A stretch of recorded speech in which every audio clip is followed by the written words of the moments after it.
अगस्त 1945 सुबह करीब 7 बजे एक जहाज आसमान में दिखाई दिया और तभी शहर में सायरन बजने लगे।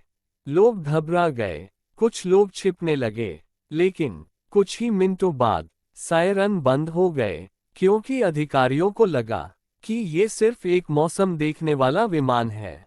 खतरा टल चुका है। लोग फिर से बाहर निकल आए, अपनी रोजमर्रा की जिंदगी में लौट आए। किसी को नहीं पता था कि असली खतरा अभी बाकी है। वो सायरन असल में एक चेतावनी थी जिसे लोगों ने गंभीरता से नहीं लिया, और कुछ ही देर बाद आसमान से वो गिरा जिसने पूरी दुनिया बदल दी। लोगों ने सोचा ये बस एक मौसम देखने वाला विमान है, क्योंकि ऐसे जहाज पहले भी आते रहते थे। वो जहाज असल में मौसम का निरीक्षण कर रहा था ताकि ये तय किया जा सके कि हमला करने के लिए आसमान साफ है या नहीं। कुछ मिनट बाद वो जहाज वापस चला गया और शहर के लोग फिर से अपनी जिंदगी में व्यस्त हो गए। किसी को नहीं पता था कि ये शांति बस तूफान से पहले की खामोशी है, और कुछ ही देर में आसमान से मौत गिरने वाली है। सुबह 8:15। आसमान साफ था, लोग अपने काम में व्यस्त थे। किसी को नहीं पता था कि अगले कुछ सेकंड में पूरा शहर राख में बदलने वाला है। एक चमक इतनी तेज कि आंखें जल जाएं, और फिर एक धमाका जिसने इंसानियत को हमेशा के लिए बदल दिया।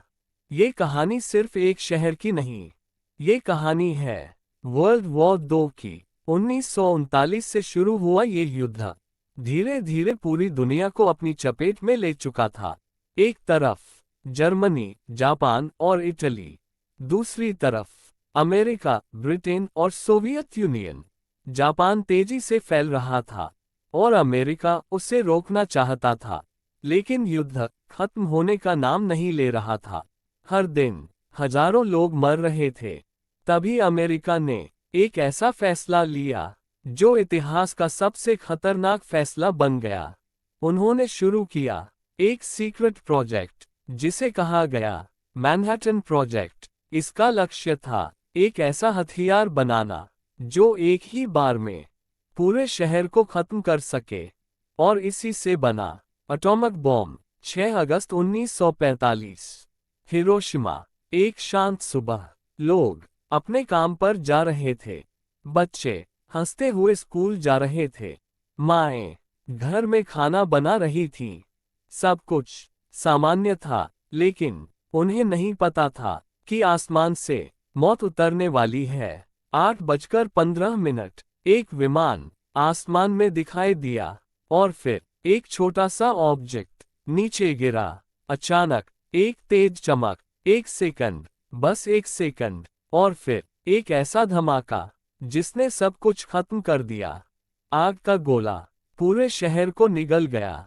लोग वहीं के वहीं जल गए।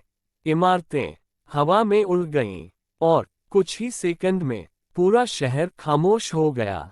जहां अभी जिंदगी थी, अब वहां सिर्फ राख थी। लेकिन यह अंत नहीं था। 3 दिन बाद इतिहास खुद को दोहराने वाला था। 9 अगस्त 1945 नागासाकी। एक और सुबह, और फिर एक और बम, फैट मैन, एक और चमक, एक और धमाका, और एक और शहर खत्म। आखिरकार जापान ने हार मान ली और वर्ल्ड वॉर 2 खत्म हो गया। लेकिन सवाल आज भी वही है, क्या जीत के लिए इतना बड़ा विनाश जरूरी था? हिरोशिमा और नागासाकी आज भी हमें चेतावनी देते हैं। अगर इंसान ने अपनी सोच नहीं बदली, तो इतिहास फिर खुद को दोहरा सकता है। अगर आपको लगता है कि ऐसा दोबारा नहीं होना चाहिए, तो इस वीडियो को लाइक, शेयर और सब्सक्राइब जरूर करें।